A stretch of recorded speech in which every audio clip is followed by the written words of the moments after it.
বলতেছেন, ফাতেমা, ও নবীর মেয়ে ফাতেমা, আজকে ফজরের সময় তুমি যেন আমাকে ঘুম থেকে ডাক দিও না।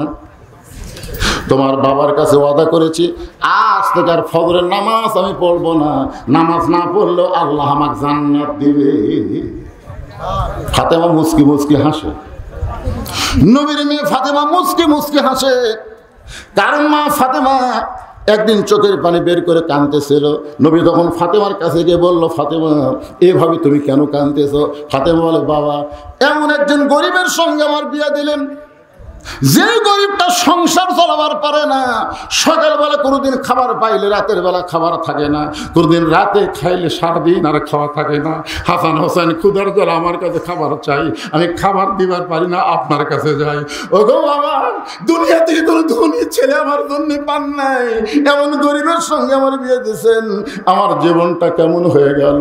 রাসূল কান্দের বলে, ফাতেমা, আল্লাহর পরে কাউকে যদি সেজদা দেওয়ার হুকুম থাকতো ফাতেমা, তাহলে তোরে বলতাম আলীর পায়ে সেজদা কর। ও ফাতেমা, আমি দুনিয়ার ধনী যুবকের সঙ্গে বিয়ে দিবার চাইছিলাম, কিন্তু আল্লাহ তাআলা ঘটকালি করে আলীর সঙ্গে তোর বিয়ে দিছে। এখন বল রে মা, আল্লাহ যদি ঘটকালি করে তাহলে বল আমি নবী কি করতে পারি? সঙ্গে সঙ্গে ফাতেমা চোখের পানি মুসকে হারিয়ে বললেন, বাবা, আমার স্বামীর মধ্যে এত যোগ্যতা আছে, এইটা যদি আপনি আমাকে আগে বলতেন। বাবা, একদিন গভীর রাত্রে হযরত আলী ঘুম থেকে চেতন পাইছে। চেতন পায় দেখে ঘরের মধ্যে হাসান হোসাইন ঘুমায় আছে, কিন্তু ফাতেমা নেই। আলী চিন্তাত পড়ে গেল, কে রে, এই গভীর রাত্রে আমার দুইটা সন্তান ঘুম পাড়তেছে, আমি ঘুম থেকে চেতন না পাইলে তো এটা ধরে পারতাম না। আর বউটা কুটি, যত বড়ই হুজুর হোক, রাত্রে বউ হারালে কি হয়?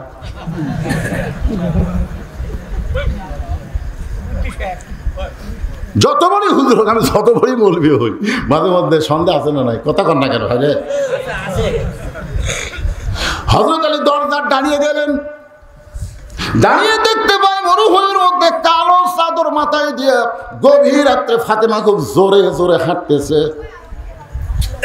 আলীর সন্দেহ হয়ে গেল, এই গভীর রাত্রে ফাতেমা কোথায় যায়? নিরাপদ দূরত্ব বজায় রেখে পিছনে পিছনে হাঁটতেছে। আল্লাহর নবী যেই ঘরে ঘুমায় থাকে, ওই ঘরের জানলার পাশে ফাতেমা চুপটি করে দাঁড়াইছে। আলী একটু দূর থেকে কানটা খাড়া করে শুনতে চায়, দেখি ফাতেমা কি বলে। ফাতেমা বলতেছে, বাবা, আজকে যদি আমার মা জীবিত থাকতো তাহলে আমার কথা মায়ের কাছেই বলতাম, কিন্তু মা যখন মরে যায় বাবা, বাপের কাছে সরাসরি বলতে হয়। ও বাবা, আমি গভীর রাত্রে তোমার জানলার কাছে তোমার দুঃখিনী মেয়ে ফাতেমা দাঁড়াইছে, তুমি একটু দয়া করে ঘরের দরজা খুলে দাও। হযরত আলী দূর থেকে শুনতেছে। কিছুক্ষণ পর আল্লাহর নবী যখন ঘরের দরজা খুলে দেয়, ফাতেমা ঘরের মধ্যে ঢুকে গেলেন। হযরত আলী এক দৌড়ে জানলার কাছে এসে কানটা লাগাইছে। রাসূল বলতেছে, ফাতেমা, তুই একা একা কেন ঘরে ঢুকলি? মা, আলীকে ও ঘরের মধ্যে নিয়ে আয়। আলী জানলার কাছ থেকে চমকে উঠছে, নবী কি আমাকে জানলার কাছে দেখতে পাইল নাকি? কিন্তু নবী বলার কিছু না, কারণ হলো যত বড় নবী হোক না কেন, তিনি তো একজন বাবা। আর বাবা হিসাবে বিবাহিত মেয়ে গভীর রাত্রে যদি স্বামী ছাড়া আসে, তাহলে অবশ্যই বলতে হবে, তুই একা কেন, তোর স্বামী কোথায়? এই নিয়তে নবী যখন বলতেছেন, ফাতেমা, তুই একা কেন আলীকেও ঘরের মধ্যে নিয়ে আয়। ফাতেমা বলতেছে, বাবা, আমার হাসান হোসেন ঘুমের মধ্যে আছে, আমার স্বামীটাও ঘুমের মধ্যে আছে, এই ওদের ঘুমটা পরীক্ষা করে আমি গভীর রাত্রে চোরের মতো আপনার কাছে আইছি। বাবা, মেহেরবানি করে একটু ঘরে বাতি জ্বলান। রাসূল বলে, ফাতেমা, কি বলবি বল, তাড়াতাড়ি বলেই তুই চলে যা, বেশি সময় দেরি করিস না, যদি ঘুম থেকে চেতন পাই। ফাতেমা, কি বলবি বল। ফাতেমা বলতেছে, বাবা, বহু জীবনে বললাম, বলে কোনো কাজ হলো না, আজকে একটু আপনাকে আমি দেখাবার চাই, একটু বাতি জ্বালান বাবা, একটু ঘরের মধ্যে বাতি জ্বালান। নবী যেই মাত্র ঘরে বাতি জ্বালাইছে, সঙ্গে সঙ্গে ফাতেমা দুইটা হাত নবীর সামনে বাড়ায় দেয়। নবী তাকায় দেখি হাতের তালু আছে, কিন্তু হাতের উপরে কোনো চামড়া নেই। গোটা হাত গোস্তের টুকরার মতো লাল দেখতে পাই। নিজের মেয়ের হাত রক্তাক্ত দেখে ফাতেমা বলতেছে, বাবা সকালবেলা উঠে আমার সন্তান 2টা খাবার চাবে, আমার স্বামীর সামনে খাবার দিতে হবে, কিন্তু এই হাত নিয়ে আমি জাঁতা কেমনে ঘুরাবো বাবা? আপনি যে বিয়ের সময় একটা জাঁতা দিয়েছেন জমার গপ পিষতে, কিন্তু আমার হাতটা দেখেন বাবা, আমি কিন্তু 3-4 দিন আর জাঁতা ঘোরাতে পারবো না। মেহেরবানি করে 3-4 দিনের একটু খাবার যা হয় আপনি আপনার দুঃখিনী মেয়েকে দেন গো বাবা। এই গভীর রাত্রে চোরের মতো আমি বাড়িতে নিয়ে যাওয়ার চাই। এমন সময় আল্লাহর নবী আর সহ্য করতে পারলেন না, ঘরের কোনায় গিয়ে বলে, মাবুদ লামি ইয়ালিদ ওয়া লাম ইউলাদ, তোমার সন্তান নাই, কোন সন্তান তুমি জন্ম দাওনি, তোমাকে কেউ জন্ম দেয় নাই, কিন্তু আমি একজন বাবা, যতই নবী হই আমি একজন বাবা গো আল্লাহ। এখন বাপের সামনে মেয়ের এমন কষ্ট দেখে বাবাকে আর সহ্য করতে পারে? আল্লাহ গো, এমন গরিব আলীর সঙ্গে তুমি কেন ঘটকালি করলা? এমন গরিব আলীর সঙ্গে কেন তুমি ঘটকালি করলা? এই কথা যেই মাত্র নবী আল্লাহকে বলতেছে, সঙ্গে সঙ্গে ফাতেমা মাথায় কাপড় দিয়া নবীর ঘর থেকে বাইরে যায়। রাসূল বলে, ফাতেমা আমি তোর বিরুদ্ধে কিছুই বলিনি মা, তুই কেন ঘন্টা দিয়ে ঘর থেকে বাইরে যাস? ফাতেমা বলতেছে, বাবা আপনি একদিন বলেছিলেন আল্লাহর পরে কাউকে যদি সেজদা দেওয়ার হুকুম থাকতো তাহলে আমার স্বামীর কদমে সেজদা করা লাগবে। এই কথা বলে আপনি বুঝাইছেন আল্লাহর পরে মেয়ে মানুষের কাছে সবচাইতে দামি ওই মহান ব্যক্তি হলো তার স্বামী। আমার স্বামীর বিরুদ্ধে আপনি আল্লাহকে বলবেন আর আমি আপনার কাছ থেকে আটা নেব? এমন ফাতেমা আমি না, আমি চলে গেলাম, আমার কোনো কিছু দরকার নাই, এই গোস্তওয়ালা রক্ত হালা হাত দিয়ে আমি যাতা ঘুরাবো, আমার আর কোনো কিছু দরকার নাই। বাজান হযরত আলী চোখের পানি বের করে এক দৌড় ঘরের ভিতরে ঘুমের ভান করতেছে।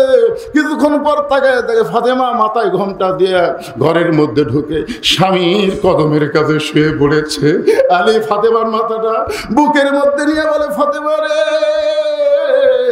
এত কষ্টের পর তুমি আবার সংসার করো, তুমি কেন করো? ফাতেমা বলে, ওগো স্বামী আমি আপনাকে চিনি, আমি আপনারে চিনি। জোরে কোন সুবহানাল্লাহ।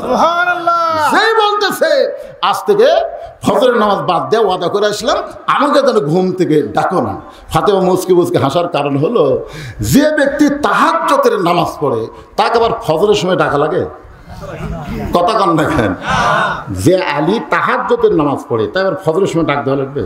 মুচকি মুচকি হাসতেছে, বলে ঠিক আছে ডাক দেবো না, আজকে একটা কাম করেন, আপনি বালুচ বাদ দেন, আজকে বালুচ লয়, আজকে আমার উরুর উপর আপনি মাথা দেন, আমি সারা রাত আপনার মাথা টিপে দেবো, আপনি আরামের ঘুম পাড়বেন, ফজর আজান যেন আপনার কানত না যায়। ডাক দেওয়া লাগবে না, আপনি তো এমনি চাদর পাবেন, কিন্তু আজকে আপনাকে আরাম করে আমি ঘুম পাড়ব। ফাতেমার উরুকে বালুচ বানিয়ে দিয়ে হযরত আলী ঘুমিয়ে গেছে। যেই মাত্র তাহাজ্জুদের সময় সঙ্গে সঙ্গে হযরত আলী চেতন পায়, বলে, ফাতেমা রে, তাহাজ্জুদের মনে হয় সময় হয়ে গেছে। ওযু করে তাহাজ্জুদের নামাজ আদায় করলেন। ফাতেমা মুচকি মুচকি হাসতেছে। যেই ব্যক্তি বলল ফজরের নামাজ পড়বে না, ওই ব্যক্তি তাহাজ্জুদের নামাজ পড়ল।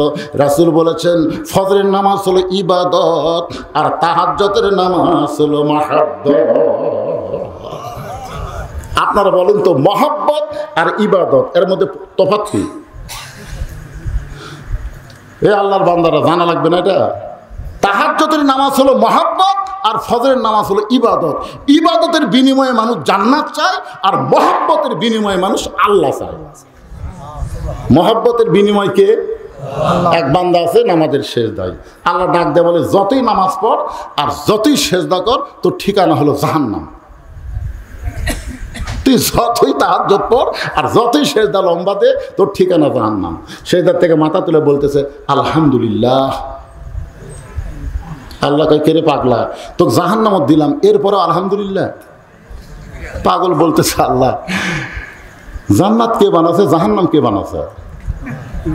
আল্লাহ বলতেছে দুটোই তো আমি বানাচ্ছি। তো তাহলে আপনার বানানো জাহান্নামের মধ্যে আমার জায়গা আছে?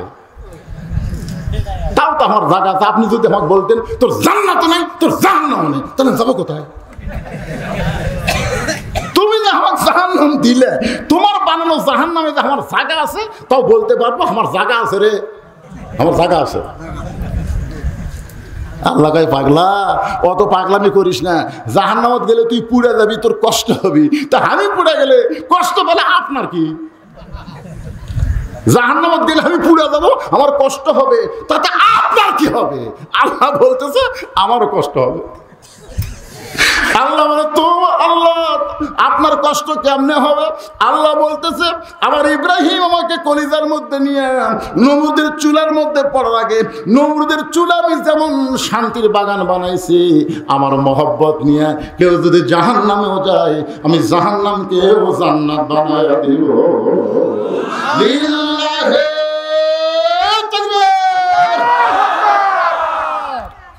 যে ফজরের সময় আছে বুঝলেন, তাহলে তো মসজিদ দিকে রওনা দিচ্ছি।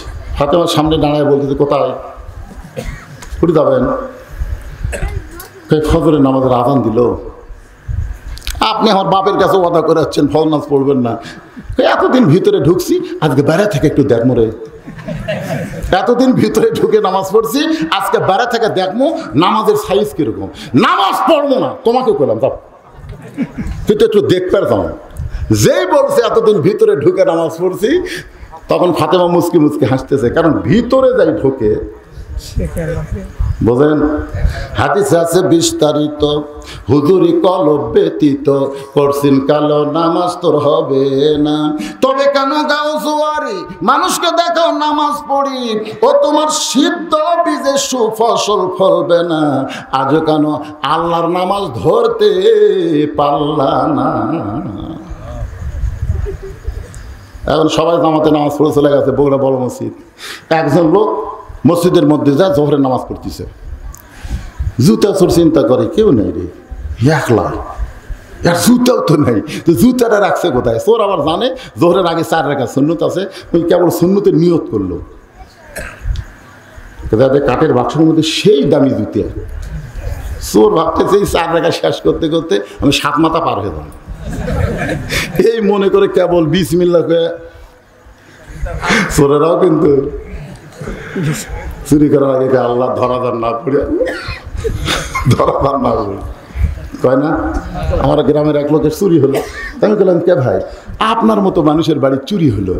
হুজুর এই বছরে এত ভালো ঘুম কোনোদিন আমার হয়নি হুজুর, আজকে এত ভালো ঘুম কেন হলো?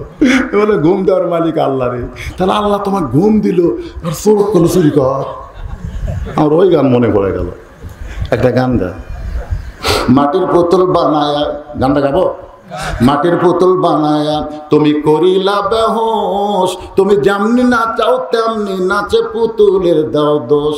তুমি সর্প হইয়া দংশন করো, ওজা হইয়া ঝাড়ো, তুমি চোরকে বলো চুরি করো, আবার পুলিশ হইয়া ধরো। আল্লাহ ইচ্ছা করলে ফিলিস্তিনের মাটিতে বোমা পড়বে কিন্তু ফুটবে না। নমরুদের চুলার আগুন যদি না জ্বলে, তাহলে ইসরায়েলের একটা বোমাও ফিলিস্তিনের মাটিতে ফুটবে না। আল্লাহ ইচ্ছা করলে বোমাকে মিষ্টি ভাঙ্গি তরমুজ বানাবার পরে ধরে কোন কথা ঠিক না। তুমি চোরকে বলো চুরি করো, আবার পুলিশ হয়ে ধরো। গানটা গায়ের কান্দি কিরি, কারণ কি? আল্লাহর লীলা খেলার মধ্যে কাম কি? আজকে সবেরিন ইন্নাল্লাহ সবেরিন মধ্যে সব পেয়ে যাবেন ইনশাআল্লাহ। ধৈর্য ধরতেছেন তো?